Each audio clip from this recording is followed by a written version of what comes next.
Vice Presidente kay Inday at maging sa kanyang asawang si Man Scarpio sa naging expose sa Congress kahapon ni Guban. So yun ang aabangan po natin. Talagang kaabang-abang mga kababayan. Kung maglalabas ng statement po si Inday, kasi siyempre na-implicate yung asawa niya mismo. At siyempre, yung statement galing sa dating Pangulong Digong, kasi ito yung war on drugs niya, na lumalabas, fake po yung kanyang war on drugs.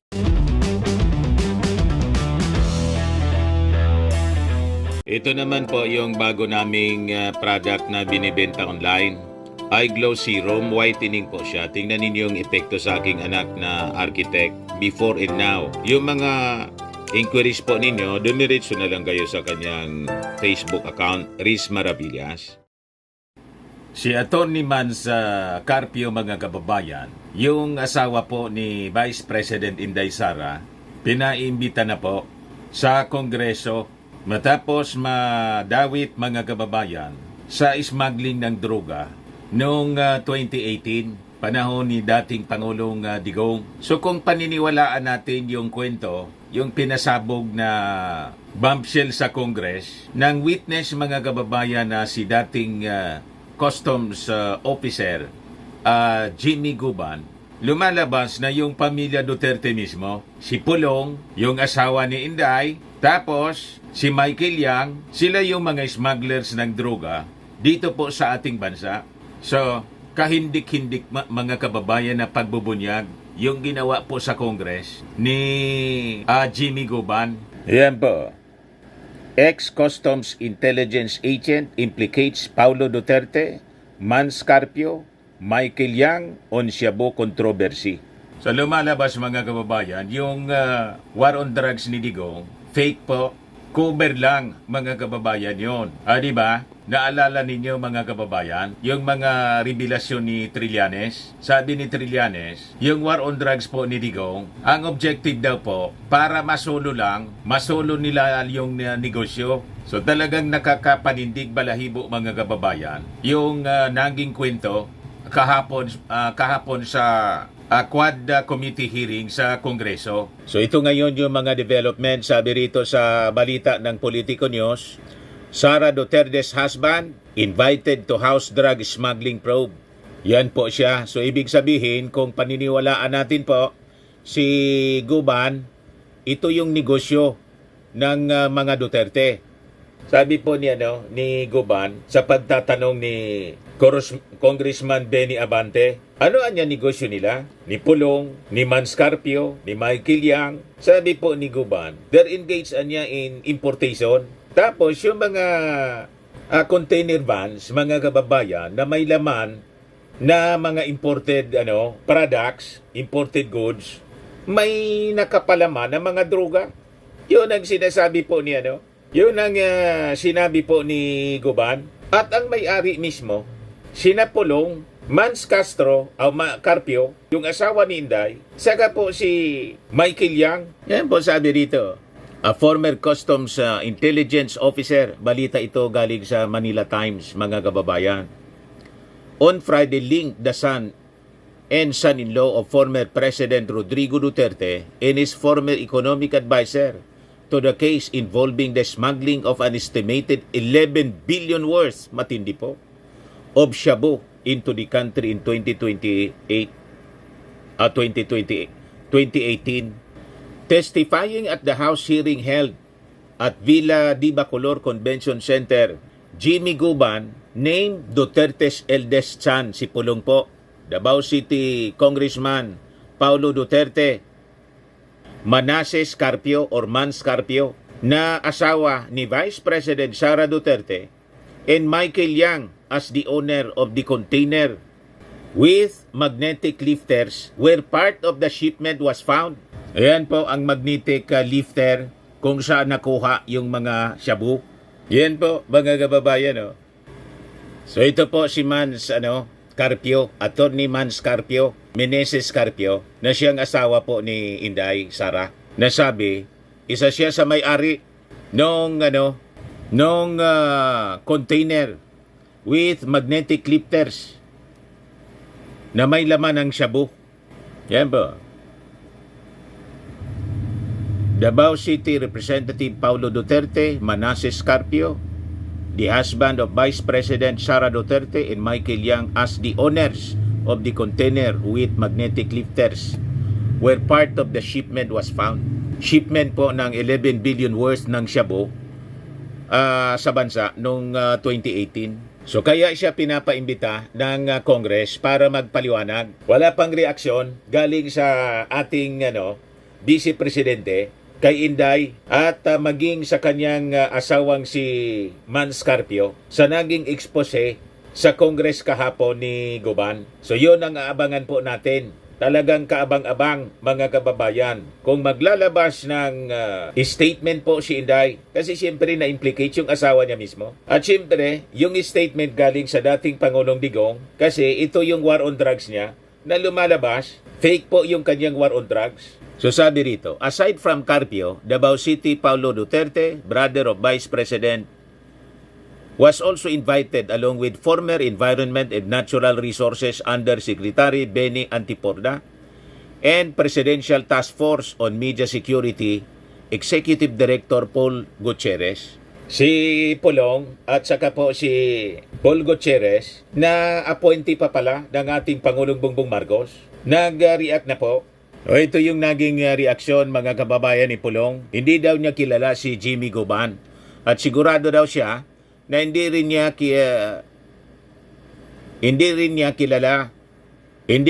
kilala nito. Wala kaming anyang anumang transaksyon o ugnayan, kaya walang rason na siya ay pagbantaan kong babanggitin man niya. Walang rason na siya ay pagbantaan kung babanggitin man niya ang pangalan ko. Yung una ito na yung investigasyon sa Senado, yun ang naging kwento ni Guban. Klaro po na walang kredibilidad ang taong yan at walang basihan ang kanyang mga sinasabi noon pa man. Kaya di ko po alam kung bakit bigla po siyang naging star witness dito. So ang maganda, yung imbitasyon ng Congress ay pagbigyan dapat ni Pulong kasi sila mismo yung dinidiin dito. O ito naman po si Paul Gutierrez, incumbent siyang USEC kasi Presidential Task Force on Media Security siya. Inappoint pa ng ating Pangulong Bongbong. Ito daw yung nanakot. Madaling sabi, kaalyado ito ng pamilya Duterte. Sabi nga natin, napasok talaga ng ahas yung palasyo.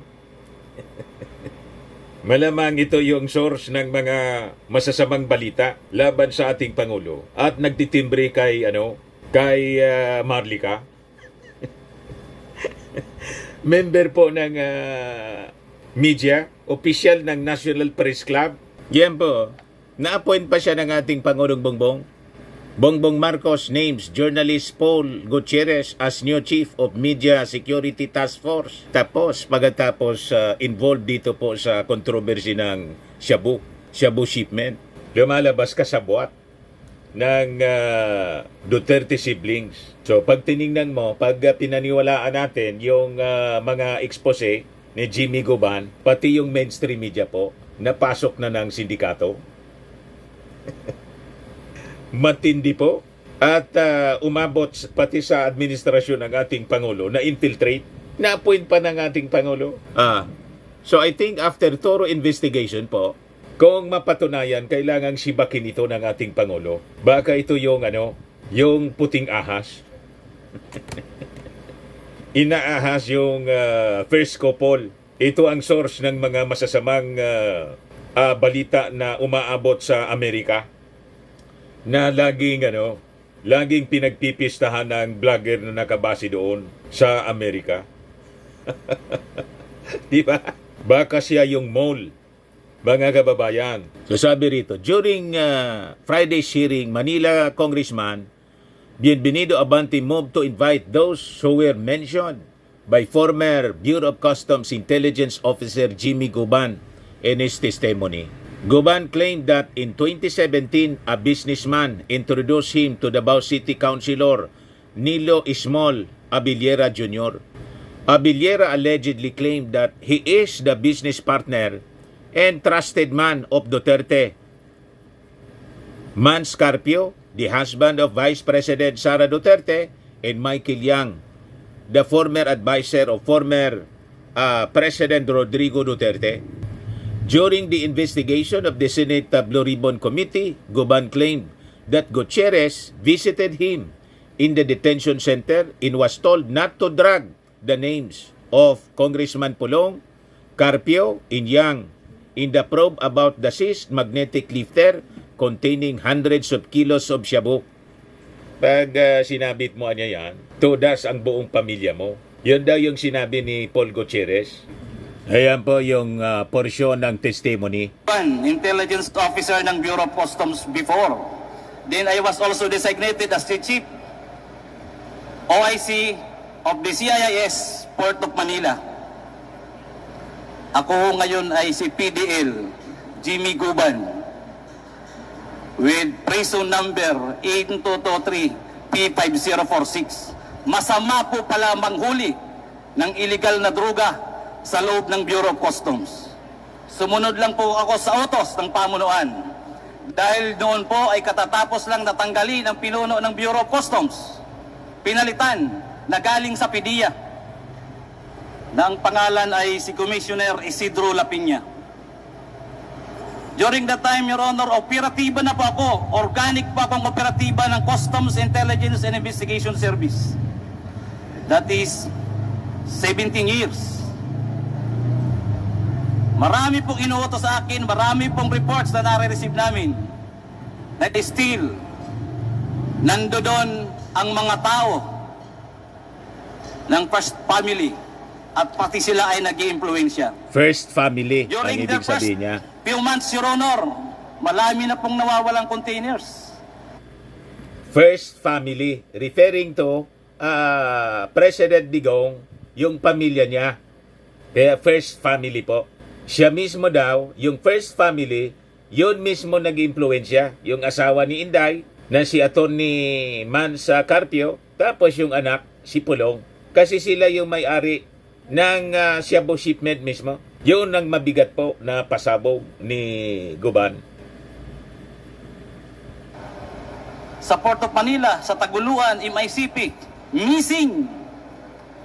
Even in our intelligence report, we received already about 7 to 10 containers loaded with shabu. Isa ho Matindi. itong magnetic lifter na isiswing nila na hinabol namin, inayos ko because I was then chef. May aksix na ho ako sa E2M. Nakuha po namin positibo, nag-joint press release ang BOC Commissioner at DG ng PDEA sa loob ng Bureau of Customs. It was a good accomplishment. Your Honors, pagdating ho sa Blue Ribbon Committee, nagbago. The night before the Senate Blue Ribbon Committee, may tumawag sa akin, hindi ko kilala, nag-ring ang cellphone. Another ring, may kasunod na text, nagpakilalang si Dis Mangawang. Dis Mangawang is our deputy collector during that time sa Port of Manila. Nagpakilala siya kaya sinagot ko, pero hindi ko kami yan magkaibigan as an employee of the Bureau. Sinabi niya na tumatawag sa iyo si Paring Bini. Kausapin mo. Si Paring Bini. I am referring to Mr. Bini Antiporda. Yan ang minimin ni Jimmy Guban. Bini Antiporda, dating Environment Secretary, nag-deny na rin po. Sabi niya, walang koneksyon. That's why, nagtataka ako bakit ganyan ginagawa sa akin. We all know na nakatulong nga siya at gusto niyang mag-save siya roon sa pagkakakulong niya. Gawan niya ng paraan na tama. Huwag na siyang mandamay ng taong walang kasalanan. Maganda siguro po. Yusek Antiporda, member din niyo ito ng media daw. Taga-media daw ito. Hindi ko masyado sila, hindi ako familiar masyado ng mga taong ito. Members ng, one of the members ng National Press Club. So, isa siyang journalist, tapos na-appoint as Environment Secretary. Ngayon, sabi dating Yusek ng DNR, ibig sabihin, wala na siya ngayon. So, kailangan magpaliwanag siya. So, kasama siya sa iniimbita ng Congress to shed light on this controversy mga kababayan, sa issue ng war on drugs na lumalabas, piki man lang po yung war on drugs ni Digong. Magagawa sa kargamento. Sinagot ko kagad siya. Madam, sorry. Trabaho, huli na yan. Accomplishment yan.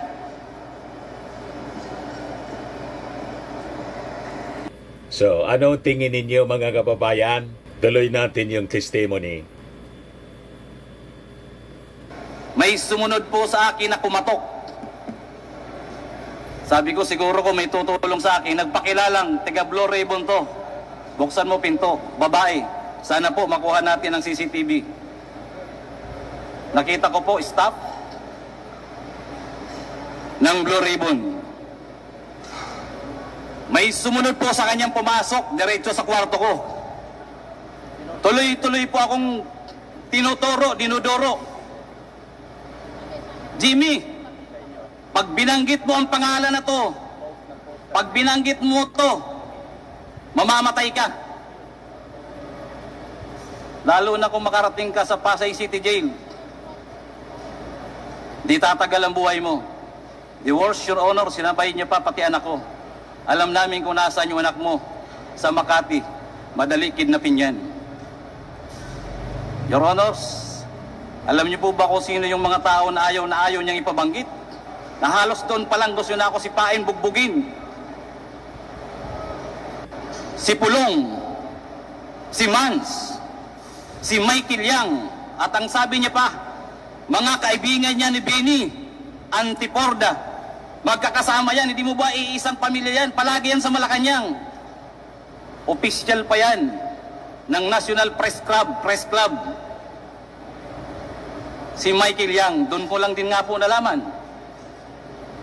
Your Honors, halos hindi ko humatansya na ang intelligence report namin ay doon palang validated na may mga trabaho si Michael Yang at ang kanyang kaibigan ng illegal na droga. Halos, sabi ko, Diyos ko, akala ko trabaho lang to. Your Honor, doon pa ako nag-isip. Nag-isip, nanalangin, at sinabi ko sa sarili ko, para safety ako. At alam kong kaibigan ko naman si Colonel Asierto at malapit sa intelligence report namin, siya na lang ang dinisguise kong importer ng magnetic letter loaded with shabu. Yan si Pulong mga kababayan sa report ng Philstar. Paulo Duterte refutes ties to Shabu smuggling. With all these revelations mga kababayan, I think yung ating mga mamamayang Pilipino maliliwanagan na sa pagpipili natin ng mga leaders in the future, in the midterm, lalo na po sa 2028 presidential elections. Kasi baka pagdating ng oras, totally naging narco-state na po tayo. Lumalabas kasi po na mismong yung gobyerno na yung sindikato, yung previous administration, kung paniniwalaan natin yung testimony po ni Jimmy Goban, mismong mga taga-palasyo na, yung smuggler ng Shabu, talagang nakakapanindig balahibo mga kababayan. But anyway, sabi ko nga, mga initial investigation pa lang ito. In fact, that was the first ng Quad Committee na ginawa po doon sa Bacolor, Pampanga. Subaybayan po natin ang continuation ng mga hearings na to ng Congress. Sa mga naghanap ng malinis and spacious fitness gym, pumunta lang po kayo sa aming Colossal Fitness Gym. We also offer Grab car rental with our Baranyo 2023 model ng Toyota Innova. We also accept booking for those who are planning to travel via PAL, Cebu Pacific, and other airline companies, local and international, and bills payment for Meralco Bills, PLDT, etc. Ang Colossal Fitness Gym is located at 3rd floor Security Bank Building, Landco Business Park, Legazpi City, Albay. For inquiries, look for Gilon Maravillas, contact number 0966-802-0949. Yan ang aming Innova. Lagi na pong matao sa amin. Pati mga foreigners po, British tourist po sila. Ito mga taga Denmark. Ito international. Ito yung bagong product naming binibenta online ay Glow Serum. Whitening po siya, made in South Korea. Tingnan ninyo epekto sa aking anak na architect entrepreneur. Sa mga inquiries ninyo, dumiretso na lang kayo sa kanyang messenger, Riz Maravillas. Ito naman po, Fairmax Firming and Lifting Cream, pinapahid po sa mga pulses in affected area. Mainam po ito sa paninigas ng mga kaso-kasoan, pati mga pains. Ito naman po, Automax Radiant Serum. Sa mukha naman yung application. Anti-aging po siya. You will look 10 years younger than your age. Sa mga cancer patients naman po, baka lang gusto ninyo itong itry. Ningxia Red Mix Fruit Drink. Hindi man po siya gamot, food supplement siya. Kaya lang gawa siya mga kababayan sa goji berry. Yung goji berry may anti-cancer properties. Sa mga inquiries ninyo, dumiretso na lang kayo sa aming messenger sa Facebook. Ayos po, ako po si Dante Maravillas. Bye-bye. God bless.